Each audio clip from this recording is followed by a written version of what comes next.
Hello friends, it's me Nirav Shah. Hopefully आपने आज का दिन एंजॉय किया होगा। निफ्टी में काफ़ी अच्छा मूव मिला। करीबन करीबन आज का रेंज देख ले तो लो बनाया 506 का और हाई बनाया 695 का। तो करीबन करीबन 190 पॉइंट का रेंज रहा और ओवरऑल क्लोज 309 पॉइंट का रहा और 1.89% का गैप रहा। तो ओवरऑल जो एक्सपेक्टेशन था उसी हिसाब से मूव दिया था। जबकि यहाँ से मैंने एक पॉजिटिव साइन बताया था कि यहाँ से मैं पॉजिटिव हूँ, क्योंकि ये डोजी कैंडल के हिसाब से एक मूव एक्सपेक्टेशन था डाउन साइड पे। अब क्या करना है, तो यहाँ पर मैं एक हॉरिजॉन्टल लाइन बना के देता हूँ।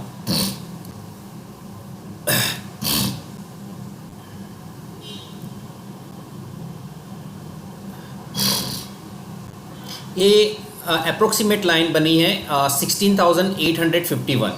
तो ये पॉइंट आपका सप्लाई लेवल हो सकता है या फिर यहाँ से भी रिवर्स हो सकता है। तो आपका जो मूव बनेगा शायद वो यहाँ से, मैं पेन लेके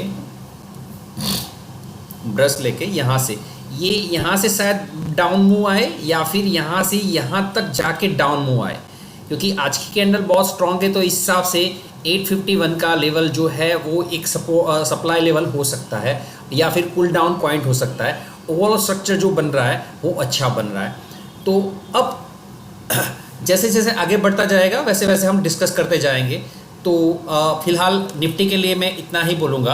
अब जो स्टॉक्स मैंने निकाले हैं, जो मैंने आपको शायद याद होगा, इन्फी का जो पॉइंट्स था जो मैंने बताया था, ये जो डाउन मूव स्टार्ट हुआ था तब मैंने बताया था कि ये लेवल पे आप बाय कर सकते हो, या फिर वो लेवल सेकंड लेवल 1417 के हिसाब से ये आ सकता है। 1413 के उसने लो लगाया और वहाँ से एक स्ट्रॉन्ग अप मूव देना स्टार्ट किया है।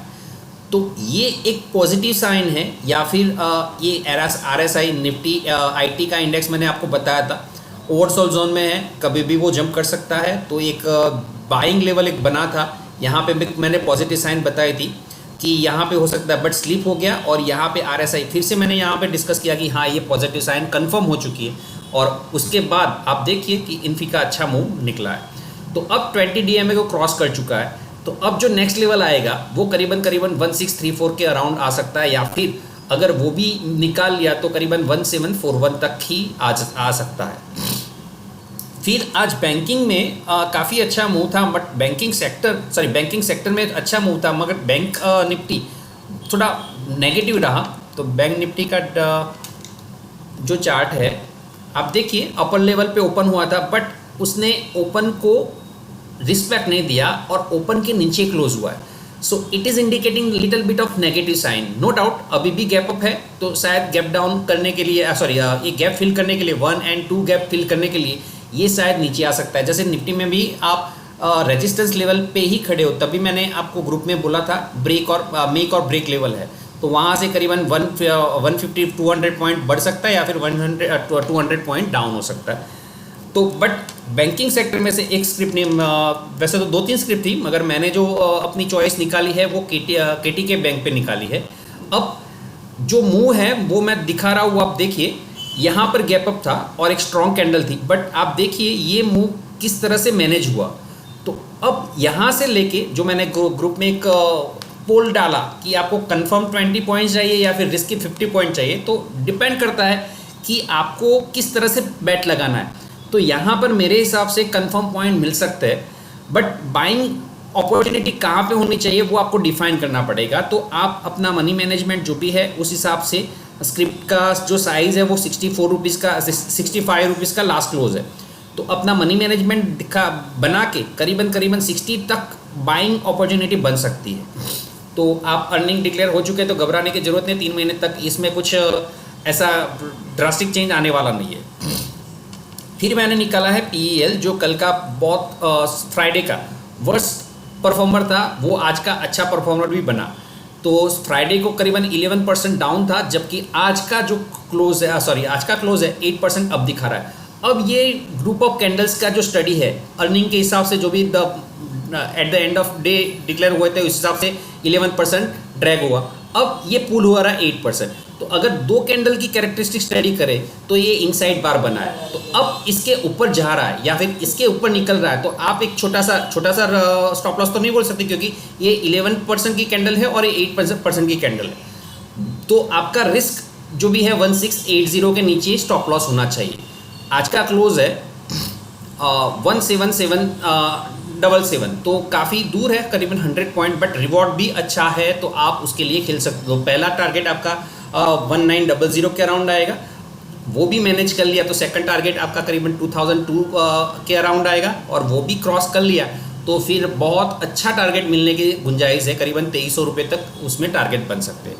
तो दीज आर द स्टॉक। एक स्टॉक और रह गया जो मेरा एक ज़माने में फेवरेट था और मेरे कई सारे फ्रेंड्स को मैंने दिया भी था। अब यहाँ पर भी मैं कुछ दिखाना चाहूँगा। मैंने अपने फ्रेंड्स को बोला था, ये मैं हॉरिजॉन्टल लाइन बना दूँ पहले। जब यहाँ पे ट्रेड कर रहा था तब मैंने उन लोगों को बोला कि 130 को प्रॉपरली मैनेज करो या फिर देखो कब ब्रेक हो रहा है। तो यहाँ पर देखिए अटेम्प्ट किया और फिसल गया, तो आपका one kind of stop loss trigger हो गया, बट यहाँ पे मैनेज हो गया और फिर वन साइड मूव मिला था। तो 130 में एक बार अटेम्प्ट किया था तो स्टॉप लॉस ट्रिगर हुआ था, बट यह सेकंड टाइम जो मूव मिला वो बहुत अच्छा मिला, क्योंकि स्टॉप लॉस छोटा था और आपका रिवॉर्ड बहुत अच्छा था। अब वही लाइन पे खड़ा है, अब देखिए स्लिप हुआ, फिर अटेम्प्ट किया 130 के ऊपर, देखिए कितना अच्छी तरह से मूव किया है। अब फिर से 130 के नीचे निकला और फिर आज अटेम्प्ट किया है, आज गैप अप भी है, क्लोज जो भी था वो अपर क्लोज है, करीबन 10% की सर्किट पे क्लोज हुआ है। तो ये स्टॉक में भी आप अपना फोकस रख सकते हो। But yes, let me convey one message कि ये स्मॉल कैप कंपनी है, तो वॉल्यूम का जो भी स्ट्रेंथ है वो आपको एग्जामिन करना पड़ेगा। वॉल्यूम ज़्यादा नहीं होते, स्मॉल कैप है, तो स्मॉल कैप के कितने प्रोज एंड कॉन्स आपको जानने पड़ेंगे। तो आपके फिनेंशियल एक्सपर्ट के साथ डिस्कस कर लीजिए और जो मैंने स्टॉक सजेस्ट किया है उसके बारे में आप अपना प्लान बना के आगे बढ़ सकते हो। So these are the stocks.